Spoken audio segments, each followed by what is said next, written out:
সেদিন মুনাফেক পুরুষ ও নারীরা ঈমানদারদের বলবে, তোমরা আমাদের জন্য একটু অপেক্ষা করো, তোমাদের নূর থেকে আমরা একটু নিয়ে নিই।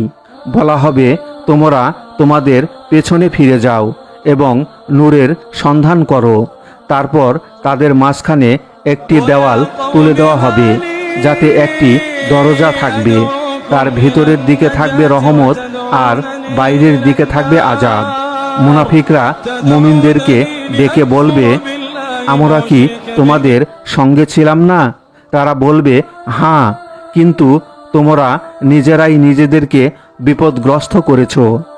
আর তোমরা অপেক্ষা করেছিলে এবং সন্দেহ পোষণ করেছিলে এবং আকাঙ্ক্ষা তোমাদেরকে প্রতারিত করেছিল। অবশেষে আল্লাহর নির্দেশ এসে গেল, আর মহাপ্রতারক তোমাদেরকে আল্লাহ সম্পর্কে প্রতারিত করেছিল।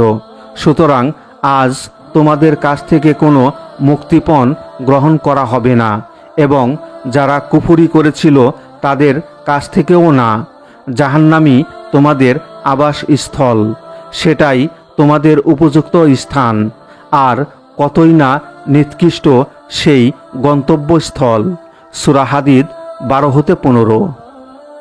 উম্মুল মুমিনিন হযরত আয়েশা সিদ্দিকা রাদিয়াল্লাহু তাআলা আনহা থেকে বর্ণিত হয়েছে, রাসূলুল্লাহ সাল্লাল্লাহু আলাইহি ওয়াসাল্লাম বলেন, জাহান্নামের উপর একটি পুল আছে, যা চুলের চেয়েও বেশি চিকন আর তরবারির চেয়েও বেশি ধারালো। এর উপর লোহার শিকল কাঁটা থাকবে। মানুষ এর উপর দিয়েই গমন করবে, কেউ চোখের পলকে, কেউ বিদ্যুৎ গতিতে, কেউ বায়ু বেগে, আর কেউ উত্তম ঘোড়া ও উটের গতিতে পুলসিরাত পার হবে। আর ফেরেশতারা বলতে থাকবে, হে প্রভু, সই সালামতে অতিক্রম করাও, হে প্রভু, নিরাপদে পার করাও। কেউ নাজাত পাবে, কেউ আহত হবে, কেউ উপর হয়ে পড়ে যাবে, আর কেউ অর্ধমুখী হয়ে জাহান্নামে পড়ে যাবে। মুসনাদে আহমদ 24,847। পৃথিবীতে যারা আল্লাহর সন্তুষ্টি অর্জনের জন্য কুরআন ও হাদিসের বিধান অনুসারে জীবন পরিচালনা করেছে, তারা সহজেই সে ভয়ঙ্কর পুলসিরাত অতিক্রম করে জান্নাতে পৌঁছাতে সক্ষম হবে। কিন্তু মুনাফিক ও পাপী বান্দারা সে পথ অতিক্রম করতে পারবে না। তারা পুলসিরাত থেকে পড়ে গিয়ে জাহান্নামে নিক্ষিপ্ত হবে। হযরত আবু বাকরা রাদিয়াল্লাহু তাআলা আনহু থেকে বর্ণিত হয়েছে, রাসূলুল্লাহ সাল্লাল্লাহু আলাইহি ওয়াসাল্লাম বলেন, কিয়ামতের দিন মানুষকে পুলসিরাতের উপর অতিক্রম করতে বলা হবে।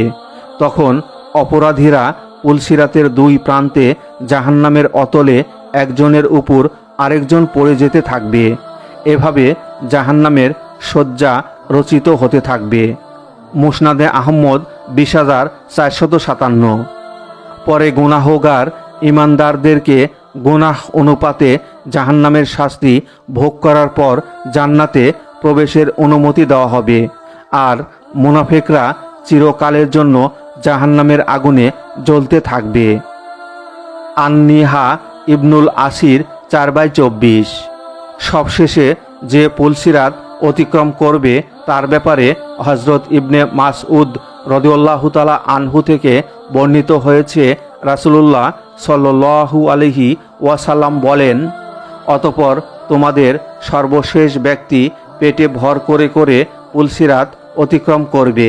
সে বলতে থাকবে, হে রব, আমাকে এত বিলম্ব করানো হলো কেন? তখন আল্লাহ বলবেন, আমি কেন তোমাকে বিলম্ব করাবো?